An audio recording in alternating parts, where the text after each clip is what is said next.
Bana sasa mara nyingi huwa tunachanganya katika matumizi ya lugha sasa. Unakuta mtu sehemu ya kusema kaburi anasema kabuli, na sehemu ya kusema kabuli mtu anasema kaburi.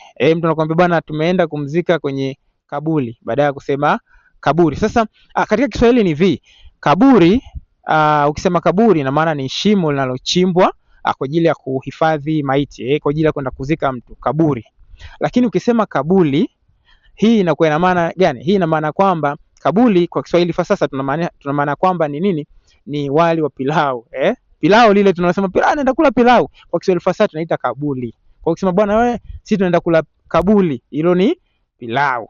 Umeona? Alafu pia kabuli kwa maana nyingine ni nini? Maana nyingine ni ukubalifu wa dua au sala zako kwa Mwenyezi Mungu. Kwamba muombe Mwenyezi Mungu labda kufanikisha upate gari, upate nyumba, dua zako zimekubaliwa. Sasa tunasema pale Mwenyezi Mungu